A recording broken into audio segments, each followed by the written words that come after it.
काशी के पंडितों को पता चला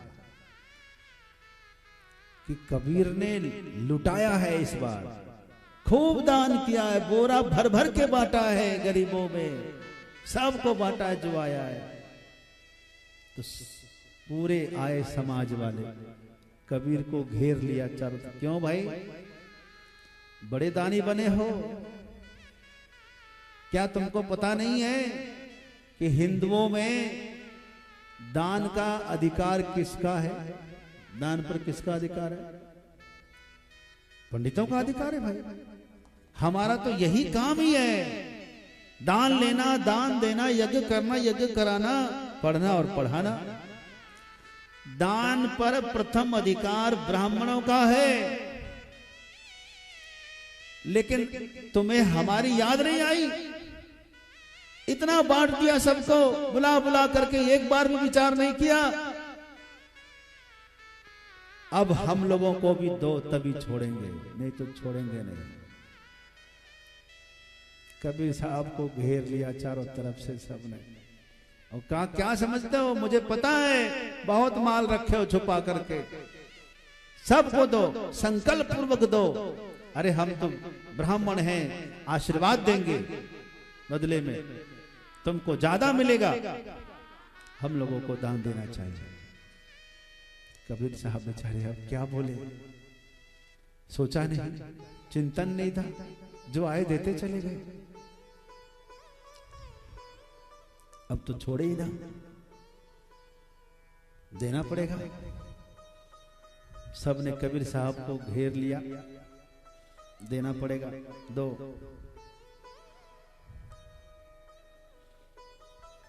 इतने में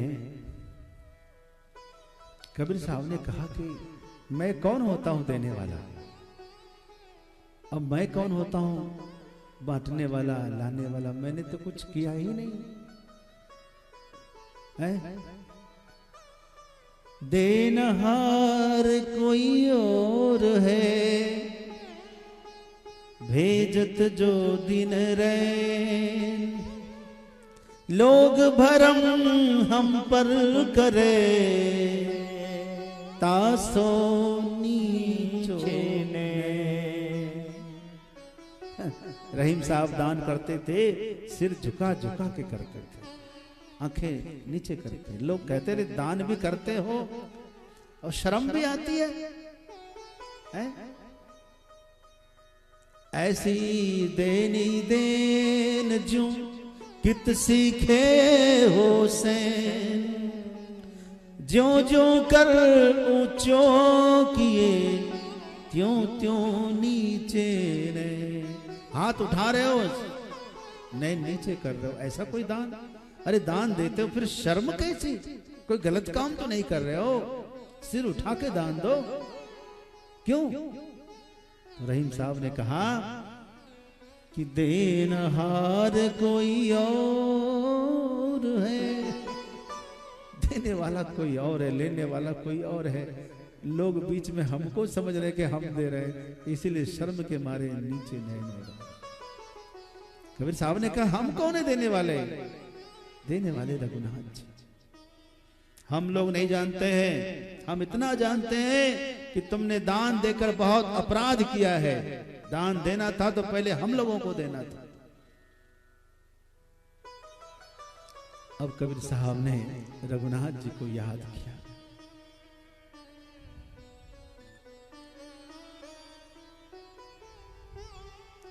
अच्छा एक काम करें, मैं अब मेरे पास कुछ है तो नहीं, लेकिन कुछ प्रबंध करता हूं। कहां जा रहे हो? जाने नहीं देंगे, यहीं रहो। और सब ब्राह्मण दरबार के पार में सब धरना देकर बैठ गए। कबीरदास मुर्दाबाद, कबीरदास मुर्दाबाद, इसकी सजा भुगतनी पड़ेगी, छोड़ेंगे नहीं हम। सब धरना पर बैठ गए, भूखे प्यासे यहीं मरेंगे, सजा तुमको मिलेगी, तुमको ही पाप मिलेगा। कबीर ने देखा कि सब तो बैठ गए जम करके, अब तो कुछ करना ही पड़ेगा। कहा कि देवता आप लोग बैठे रहे, मैं कुछ उपाय करता हूं, अब जाने नहीं देना। कहां जाओगे? कहा कि अरे माना कि मेरे पास कुछ नहीं है, लेकिन बाजार में मेरे नाम पे उधार तो मिल ही सकता है, मैं उधार लाकर आप लोगों को प्रबंध करूंगा। कबीर साहब को पता था कि मुझे कोई उधार भी देने वाला नहीं है इस समय। चुपचाप गए सो गए रह गए, लौट कर नहीं आए। इधर सब लोग अब इंतजार करते करते, जब ब्राह्मण भूखा होता है तो शेर जैसा हो जाता है, सिंह जैसा, यजमान को खा जाए, हाथ छोड़े ना, और पेट भर जाए तो गाय की तरह आशीर्वाद देते हैं, चुप चुप जी। अब भूख लगी सबको, कब तक, अब तो पहले धीरे धीरे, अब जोर जोर से बोलने लगे, अब तो गालियां देने लगे। इधर राम जी को चिंता हुई। राम जी ने कहा ये ठीक नहीं है, हमारे भक्त को लोग बुरा कहे, ये मैं सह नहीं सकता।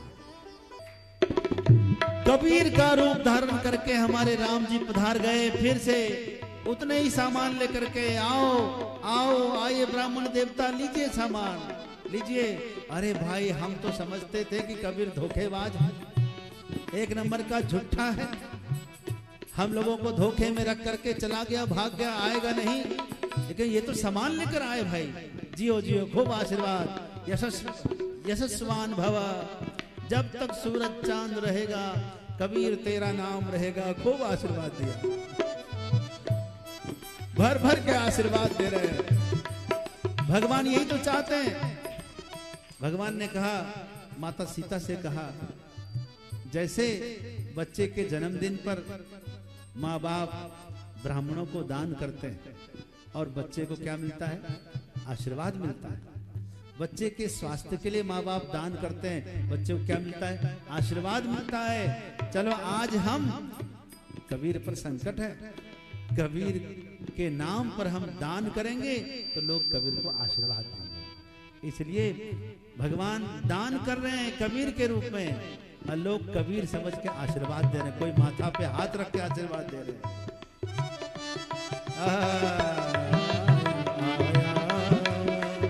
आया केशव बंजारा, आया आया केशव बंजारा। और खूब दान दिया, खूब दक्षिणा दिया, भर भर के लिया। अब भगवान ने सोचा कबीर नहीं आए अभी तक, क्या करें? भगवान स्वयं एक पंडा का रूप धारण कर लिए, और जो जो दान में मिला था सामान कंधे पे ले लिए, और सिक्का विक्का मोहरे बोरा भर के सामान सब लेके जा रहे हैं।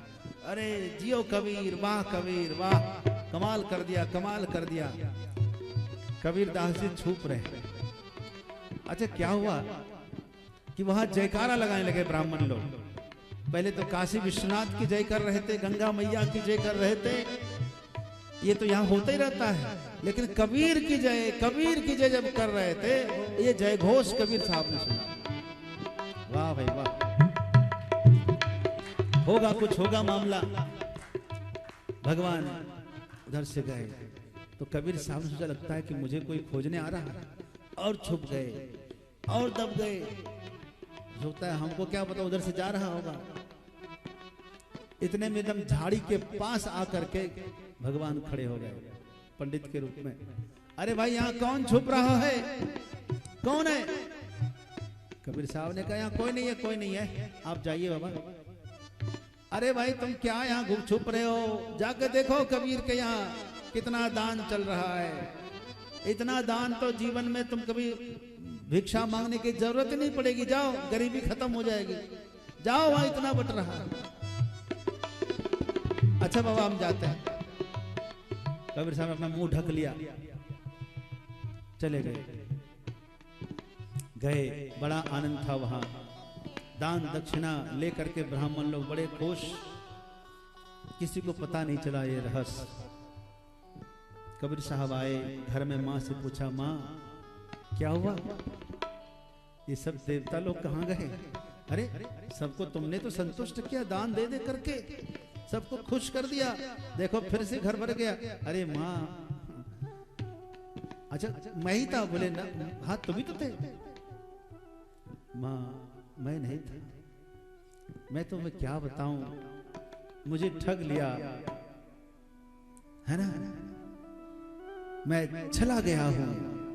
मेरे राम जी ने, सांवरे सरों ने मुझे ठगा है, मेरा ही रूप बना करके सब कुछ कर दिए। मां एक बात कहूं, कबीरा सब जग निर्धना, धनवंता नहीं कोई, धनवंता सोई जानिए, जाके राम नाम धन होई। इतना आनंद आया कबीर साहब को कि मां देखा चमत्कार मेरे राम जी का